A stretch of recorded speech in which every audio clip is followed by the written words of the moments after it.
Bonjour, bonjour. Bon, je voulais faire une petite vidéo qui risque d'un peu piquer certaines personnes, mais je pense qu'il faut la faire parce que là, désolé, mais ce qui se passe sur la surface du globe, c'est trop n'importe quoi. Et je voudrais pointer sur l'une des psychoses collectives qui fout bien le bordel dans nos têtes et dans l'inconscient collectif. C'est celle du Dieu d'Abraham. Donc, comme vous le savez, euh, des milliards de personnes croient en la religion d'Abraham, au Dieu d'Abraham, si vous voulez. Ils croient en la religion juive, ils croient en la religion chrétienne, ils croient en la religion musulmane. Le problème, c'est qu'en croyant à cette religion, ils croient en un Dieu qui est à la fois autoritaire et psychopathe. Je vais me justifier. Si vous regardez dans les textes originaux, c'est-à-dire l'Ancien Testament ou la Torah, ce Dieu exprime son caractère autoritaire et psychopathe à de nombreuses reprises. Par exemple, dans Deutéronomie 13, donc qui sont les mots de la révélation de Moïse, hein, qui clame qu'il parle, qu'il exprime le message de Dieu, il est écrit que quiconque prétend être un prophète ou promouvoit un autre Dieu que le Dieu d'Abraham doit être mis à mort. Donc déjà là, on est sur une forme d'autoritarisme de dingue. Il prétend aussi que si c'est quelqu'un de votre famille qui fait la promotion d'un autre Dieu, vous devez aussi le mettre à mort.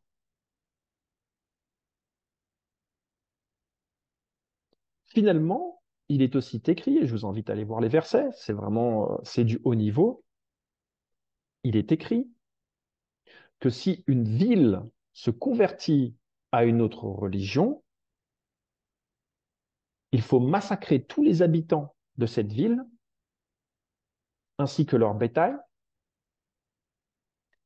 et donner en offrande cette espèce de génocide à Yahweh, donc le Dieu de la Torah. Donc là, mais expliquez-moi quel type de Dieu va demander à ses croyants de commettre un génocide pour qu'il soit ensuite donné en offrande à ce Dieu-là. Mais ça va plus là. Je tiens aussi à préciser que ce commandement de tuer quiconque ferait la promotion d'une autre religion est le commandement qui a valu la crucifixion de Jésus. Donc en fait, les chrétiens, là, je ne comprends pas, parce que vous adorez Jésus, mais en même temps, vous adorez le Dieu qui a donné l'ordre, qui a abouti, in fine, à son exécution. Autre point, on a tous été choqués par l'action du Hamas le 7 octobre, la barbarie totale, massacre d'hommes, de femmes, d'enfants, de bébés. On est tous d'accord que ça, c'est on est au top de la psychopathie humaine. Eh bien, bizarrement, dans l'Ancien Testament, dans la Torah, il y a un commandement divin qui demande à ses croyants d'aller massacrer toute une tribu, parce qu'elle a, a priori, elle a fait une embuscade elle a fait une embuscade aux Hébreux, et de massacrer hommes, femmes, enfants et bébés. Un commandement divin. Mais quel est ce Dieu qui va donner des commandements comme ça? Est-ce que vous vous rendez compte du niveau de psychopathie qui est nécessaire pour donner des ordres pareils?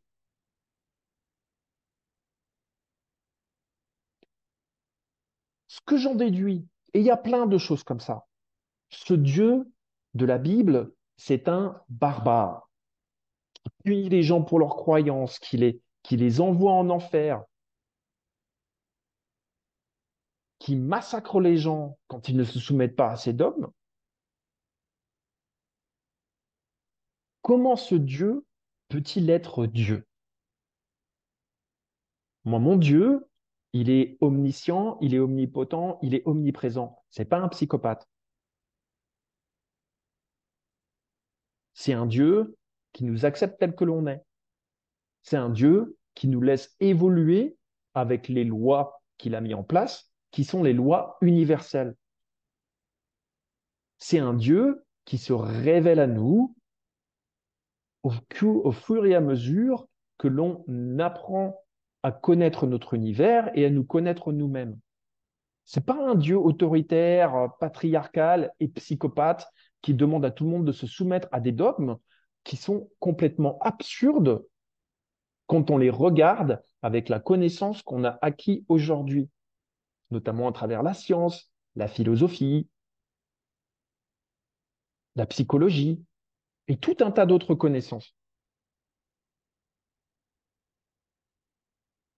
Donc là, ce qui se passe, c'est qu'on a sur la planète des milliards de personnes qui sont en train de suivre un Dieu qui a la psychologie des temps pré-moyenâgeux,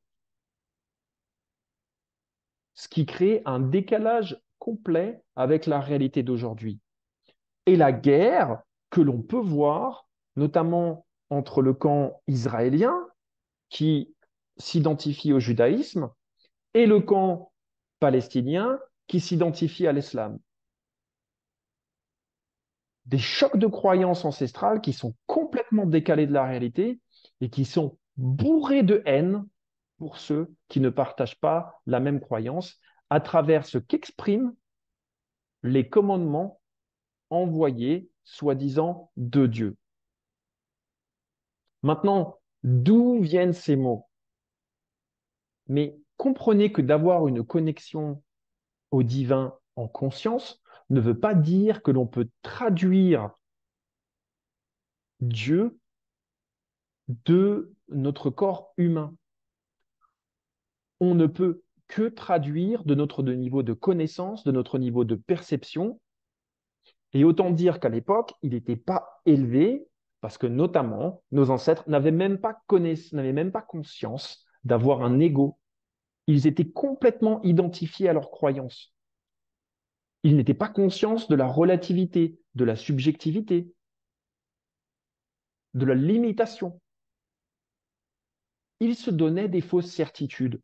Ces religions sont donc le résultat de fausses certitudes qu'il est temps de mettre en lumière parce que ces dogmes nous ont enfermé l'esprit, nous ont empoisonné nos cultures, ont empoisonné nos nations et on a besoin de s'en libérer pour avancer vers un monde qui soit conscient et cohérent, où l'on puisse se comprendre parce qu'on est libéré des dogmes, des croyances ancestrales et ouvert à la connaissance universelle qui se révèle à nous en fonction de notre évolution.